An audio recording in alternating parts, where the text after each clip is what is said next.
Good morning po sa inyo mga katribya at welcome po sa aking YouTube channel. Kamusta na po kayong lahat? Ito po. At ngayon po mga ka-farmers ay pasok po ng ating New Year. At ito, tayo po mga ka-farmers po ay nakauwi na kasi punta po tayo doon sa Bataan. Ilang araw rin po tayo doon. Isang araw, sinundo natin yung ating pamilya. Ngayon po mga ka-farmers ay nakauwi na po tayo.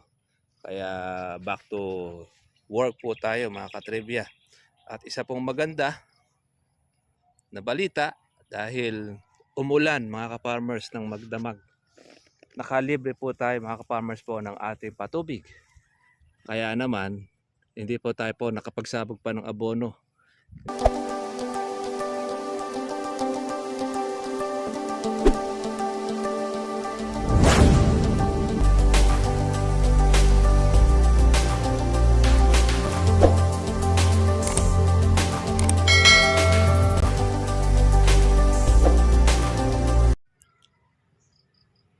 Good morning po sa inyo mga katribya at welcome po sa aking YouTube channel. Kamusta na po kayong lahat?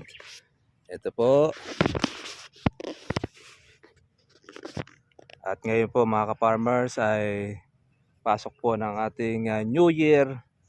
At ito, tayo po mga ka-farmers po ay nakauwi na kasi punta po tayo doon sa Bataan. Ilang araw rin po tayo doon. Isang araw, sinundo natin yung ating pamilya. Ngayon po mga ka-farmers ay nakauwi na po tayo. Kaya back to work po tayo mga katribya. At isa pong maganda na balita dahil umulan mga ka-farmers ng magdamag. Nakalibre po tayo mga ka-farmers po ng ating patubig. Kaya naman hindi po tayo po nakapagsabog pa ng abono.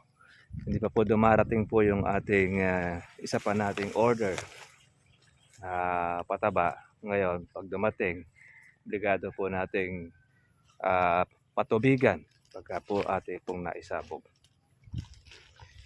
Ito yung nabagsakan po ng bagyong Yuan. Pero after po naman yan, meron tayo mga buko.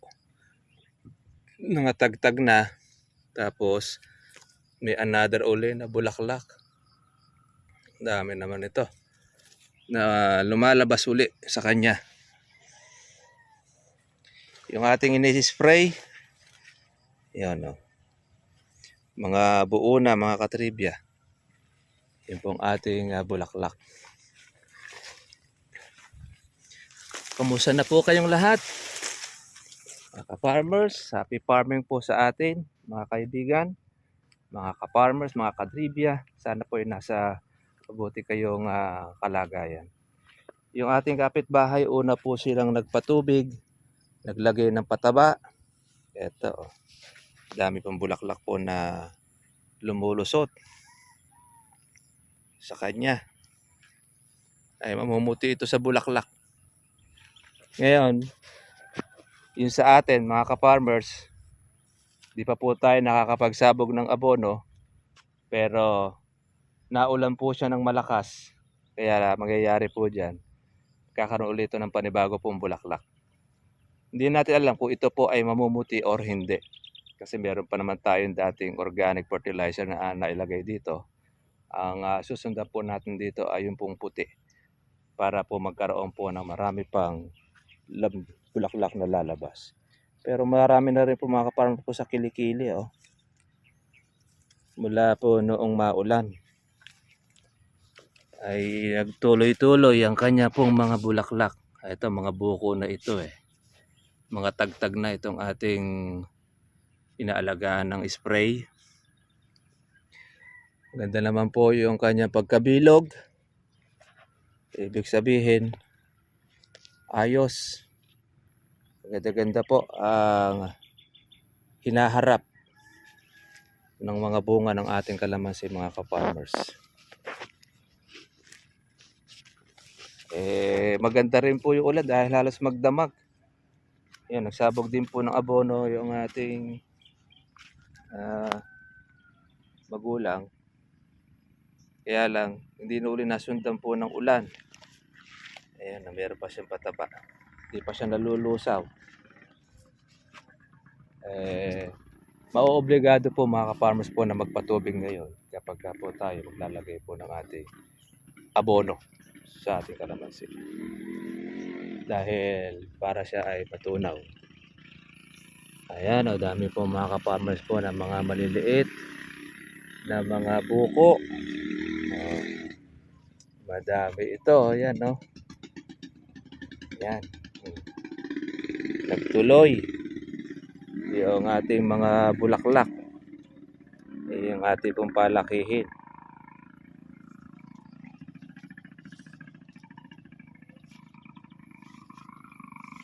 Kaya tuloy-tuloy lang mga katribya ang ating pag-aalaga. Dito naman sa amin po ay hindi po nagbago naman po ang presyo. 3,200 pa rin ang per bag ng ating kalamansi. Ay wala na lang pong makuha ang ating pong mga buyer. Kaya iba, mga namimilid po na ipitas po sila. Yan. Kapag ka po ganito mga katribya po ang buko natin, nagwi-weekly na po tayo ng ating spray. Maintenance na lang po natin. Dahil malalaki na po yung kanyang mga buko, palakihin na lang po natin siya. Ayan. Kumbaga yan mga katribya ay nasa 70 to 80% yung bilog na yan na hindi na po gaano po siyang masisira. Hindi naman natin masasabi pong 100% na hindi siya masisira kasi kahit na yan mga farmers po ay pitasin na, hindi ka siguradong iyo. Dahil po yung kawatan pag yan ay sumugod, kuha yan. Mas daig pa po mga katribya po mga salot niyan, yung mga insekto. Na talagang wala pong itinitira halos. Ayan o. Buo lahat halos mga ka-farmers oh. Yung ating inaalagaan. Kaya sulit ang ating pagod mga ka-farmers. Sana makahabol pa sa presyo yung ating palakihin. Habang pinalalaki natin siya, kailangan lang po natin ng pagpapatubig. Pero ngayon, solve na po yung ating kalamansi po sa patubig. Maglalagay tayo ng ating abono para sundan natin ito, maging pangsuporta niya doon sa ating kalamansi. Magtuloy-tuloy. Tapos, doon po sa kanyang ilalabas po na another na bulaklak. Ibig sabihin, another set po uli ito ng ating pong pag-insecticide. Ito pa isa pa nating kalaban. Ito kumakain din ito po ng dahon, tsaka po ng sanga or ng bunga. May nakita natin na pati bunga ng ating kalamansi tinitira rin mga katribya. Nakakatuwa naman dahil marami tayong mga maliliit na bunga. Kalamansi natin. Marami na rin tayong napatira ito na suso.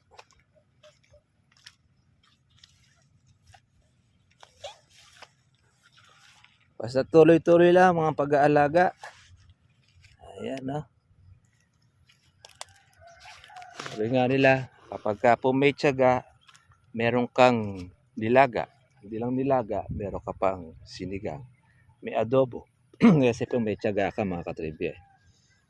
Kasi sabihin, no, pagka masipag ka, ayan, no, hindi ka mawawalan po ng pinipitas or palakihin. Ay, dami-dami ito mga farmers. Oh. Lalaylay na naman. Kaya po yung mga kawatan, mga katribya, masaya na naman sila. Mayroon naman silang mabibiktima. Kaya wag naman sila magpapaka siguro. Hindi sa lahat ng panahon, piyesta sila. Ayan.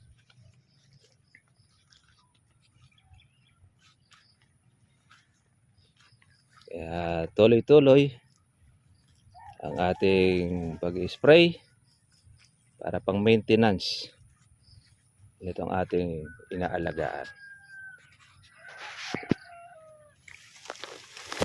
Happy New Year sa inyo. Iba sigurado yung pinagdiriwang po kasi mga katribya po ng mundo ngayon ay yung tinatawag natin na Gregorian calendar. Sa amin naman po, ang pinagdiriwang natin yung Hebrew calendar, yung Christian New Year kung tawagin. Hindi po po yun, hindi January 1. Sa kadalasan po yun ay nasa buwan ng April, depende kung ano po yung matapatan po niya. Kaya yun, iba naman po ang New Year mga katribya ng Chinese, kaya tinatawag ng Chinese New Year. Yan, ihing-ihi na po ang kalamansi mga ka-farmers. Kaya po yung mga buko niya, yung mga kilikili, ibig na po na lumabas ang kanyang mga bulaklak. Yan, yan. Kaya meron tayong aabangan pong muli na pong pagkaulan. Suporta na lang po natin ito ng ating pataba. O yan, maganda po yung pagkabasa po sa ilalim. At tagos na yan. Kaya maswerte yung pasok ng taon. Maganda ang pasok ng taon dahil nagbiyaya po siya ng ulan. Kaya lang, ang hindi lang maganda ang pasok ng taon natin, ang mga tulonggis. Nagbiyaya rin ng mga tulonggis ng nakaw. Dahil sa mahal ng presyo ng kalamansi at ang habol ay wag silang mapatlangan. Kaya yung kanilang inihanda sa kanilang New Year galing sa nakaw. Ako, kahirap po nun. Isang taong kamalasan ang mangyayari. Ay bahala na po yung nasa taas. Kaya dahil yung mga maliliit natin buko, may punso tayo, alisin din natin ito. Mga katribya. Yung anay. Anay po yan eh. Iba maraming natatakot at meron daw mga nuno sa pulso. Yan no. Maliliit pa lang po ang bunga niya. Nakayok-yok na siya. Dahil doon sa sunod-sunod ang palakihin natin. Hindi pa po ito mga ka-farmers po yung namumuti po sa bulaklak. Sa malamang, itong ibubulaklak na ito, mamumuti ito. Dahil natigang siya. Na halos isang buwan na hindi mula po noong pagkabagyo na Yuan. Kaya aabangan na lang po natin ito ng ating pag-i-spray. Yan, ibang mga may sira. Oh. Naglalagas siya, nagbabawas ika nga. Dahil di naman po lahat yan mga ka-farmers ay tutuloy.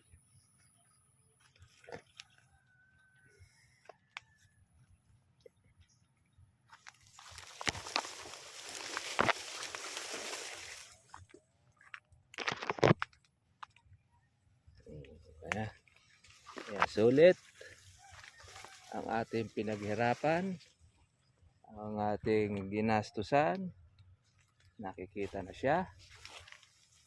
At syempre, lalo po pagka po maganda po ang presyo, sulit din mga katribya.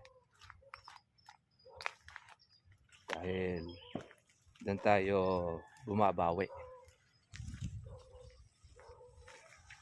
Yung ating itas.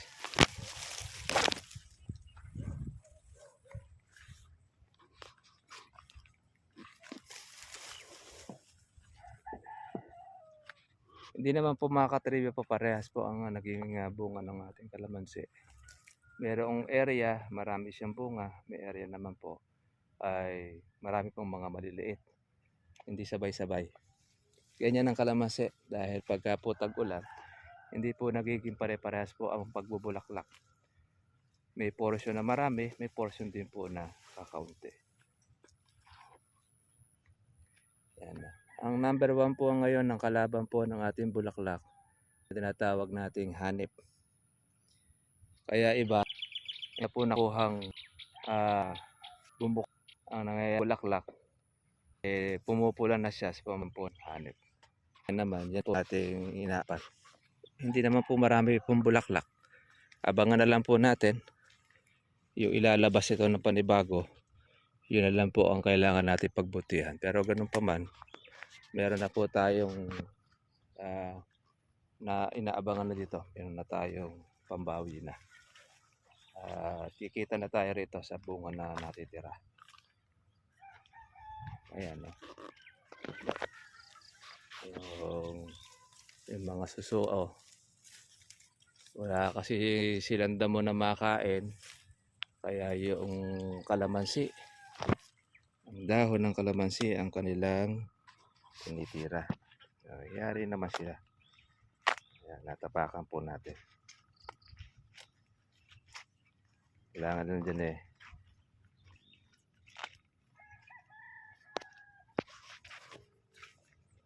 malakas.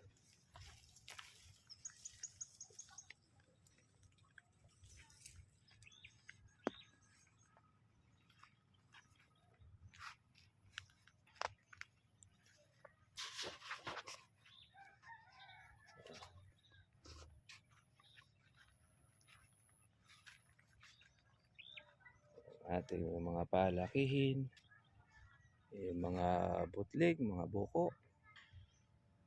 Yan.